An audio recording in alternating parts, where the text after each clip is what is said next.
পারুলকে ফিরে পেয়ে জড়িয়ে ধরে কান্নায় ভেঙে পড়লো রায়ান। হ্যাঁ বন্ধুরা, এমনটাই দেখা যাবে, তাই সম্পূর্ণ জানতে ভিডিওটিতে লাইক দিয়ে চ্যানেলটি সাবস্ক্রাইব করে দেখতে থাকুন।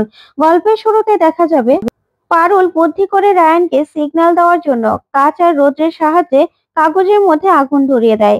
তখনই তুর্য বলে, আমি জানি পারুল, তুমি এটা ইচ্ছে করে করেছো, তাই তো? ইচ্ছে করে করেছো তো? এখান থেকে যদি ধোঁয়া বেরোয় তাহলে তো সবাই ধরে ফেলবে যে তুমি এখানে আছো।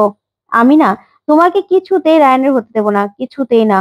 আমি তোমাকে মেরে ফেলবো, আমিও মরে যাব। আজকে বিশ্বাস করো, আমরা দুজন একসঙ্গে বাঁচতে না পারি, একসঙ্গে মরতে তো পারবো। এই বলেই পারুলের দম বন্ধ করে, শ্বাস নিঃশ্বাস বন্ধ করে ফেলে তুর্য। আর তুর্য বলে, তুমি আগে যাও, আমি পরে আসছি, বিশ্বাস করো, আমি পরে আসছি। এই বলে তুর্য লুকিয়ে পড়ে। ওইদিকে রায়ান দরজা ইচ্ছে মতো ভাঙার জন্য লাথি দিতে থাকে। তারপরে রায়ান দরজা ভেঙে ভিতরে চলে আসে। পারুলকে এভাবে পড়ে থাকতে দেখে রায়ান পারুলের কাছে আসে, এসে বলে, পারুল, পারুল ওঠ, পারুল। তখন দেখে পারুল কোনো শব্দ করছে না। তখন রায়ান বলে, পারুল, তুই এভাবে আমাকে ছেড়ে চলে যেতে পারিস না, পারিস না তুই আমাকে ছেড়ে চলে যেতে। তোকে যে উঠতেই হবে, উঠতেই হবে তোকে। ওঠ পারুল, ওঠ। এই বলেই পারুলকে অনেক ওঠানোর চেষ্টা করে রায়ান, কিন্তু কিছুতেই উঠাতে পারে না। ওইদিকে দেখা যাবে দাদু সবাই মিলে খুঁজতে থাকে পারুল আর রায়ানকে। এদিকে তুর্য তুর্য লুকিয়ে পড়ে। তখনই রায়ান জানালা সব খুলে দেয়, তারপরে খুলে দিয়ে পারুলকে বলে, পারুল ওঠ, পারুল ওঠ। কিন্তু পারুল ওঠে না। তখনই রায়ান নিজের নিজের মুখে পারুলের মুখ লাগিয়ে তারপরেই নিঃশ্বাস দিতে থাকে, অক্সিজেন দিতে থাকে, যেন পারুলের জ্ঞান ফিরে আসে। কিন্তু পারুলের তাতেও জ্ঞান ফিরে না।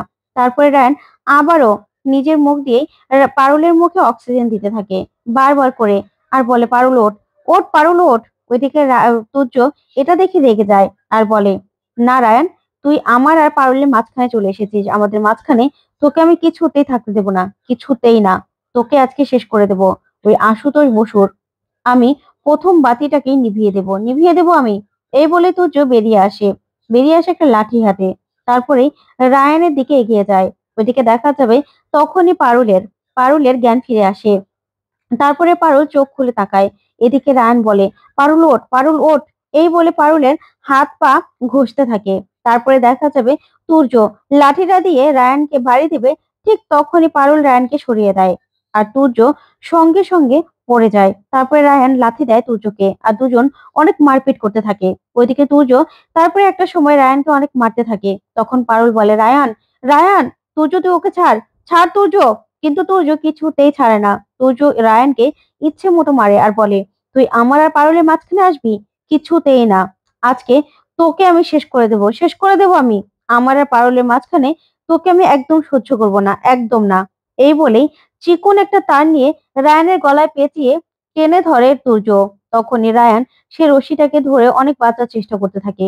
ওইদিকে পারুল বলে, তুর্য, তুর্য রায়ানকে ছাড়, ছাড় তুই ছাড়। কিন্তু তুর্য কিছুতেই ছাড়ে না। তখনই পারুল নিজের হাতে লাঠিটা তুলে নেয়। তারপরে তুর্যর মাথায় অনেক জোরে একটা বাড়ি দেয়। তারপরে তুর্য পারুলের দিকে তাকিয়ে পারুলকে দেখেই বলে, পারুল, তুমি আমাকে বাড়ি মারলে? তখন পারুল বলে, হ্যাঁ তুর্য, মারলাম, মারলাম আমি। এই বলে তুর্য সেখান থেকে পড়ে যায়। পড়ে গেলে তারপর দেখা যাবে পারুল রায়ানকে বলে, রায়ান, তুই ঠিক আছিস তো? তখন রায়ান বলে, আমি ঠিক আছি, তুই ঠিক আছিস তো? তখন পারুল বলে, আমি ঠিক আছি। তোর কিছু হয়নি তো? তখন রায়ান বলে, তোর কিছু হয়ে গেলে আমি কি ঠিক থাকতে পারতাম পারুল? তোকে ছাড়া আমি কি করে ঠিক থাকি বলতো? তারপরে পারুল আর রায়ান দুজন দুজনকে জড়িয়ে ধরে আর কাঁদতে থাকে। জড়িয়ে ধরে কান্নায় ভেঙে পড়ে। তারপরে দুজন যেন দুজনকে ছাড়তেই চায় না। ওইদিকে পুলিশ অফিসারকে নিয়ে আশুতোষ বসু সহ সবাই সেখানে পৌঁছে যায়। তখন সবাই আসলে পারুল আর রায়ান। তখন পারুল বলে, স্যার, স্যার এই যে ওকে ধরুন। তখন রায়ান বলে, স্যার ওকে ছাড়বেন না, ছাড়বেন না ওকে। ওই পারুলকে এখানে মেরে ফেলার চেষ্টা করেছিল। তখন পারুল বলে, আমাকে একা নয় স্যার, ও রায়ানকেও মেরে ফেলার চেষ্টা করেছিল। ও রায়ানকে আর একটু হলে মেরেই ফেলতো রায়ানকে। তখনই পুলিশ অফিসার তুর্যর কলার চেপে ধরে আর বলে, দাঁড়া, তোকে এবার আমরা থানায় নিয়ে যাচ্ছি, তারপরে দেখাচ্ছি মজা। তখনই ডিন স্যার তুর্যকে ঠাসিয়ে একটা চড় মারে আর বলে, তুমি না এই ব্রাইট মাইন্ড ইউনিভার্সিটির একটা কলঙ্ক, বুঝতে পেরেছো? তোমাকে এত ভালো জানতাম আমি, কিন্তু তোমার মধ্যে যে এসব ছিল আমি মোটেও জানতাম না। তখন তুর্য বলে, স্যার ভালোবাসা কি পাপ? আমি তো পারুলকে ভালোবেসেছি, আমার সবটা দিয়ে ভালোবেসেছি, এখানে কোথায় পাপ? তখন ডিন স্যার বলে, সেটা সেটা তো তোমাকে পুলিশ অফিসার বোঝাবে।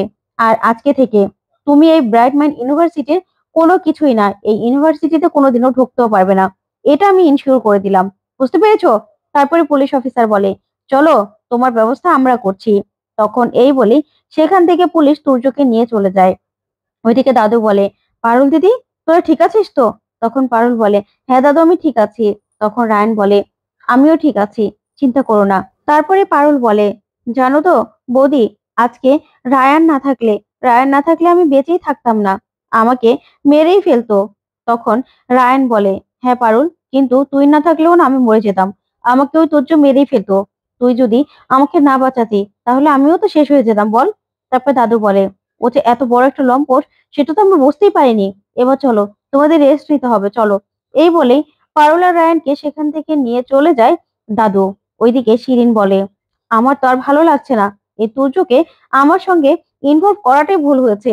তাও তো ওদের মধ্যে আমি ঝামেলাটা সৃষ্টি করতে পেরেছিলাম, এতদিন ধরে ঝামেলা লাগিয়ে রাখতে পেরেছি।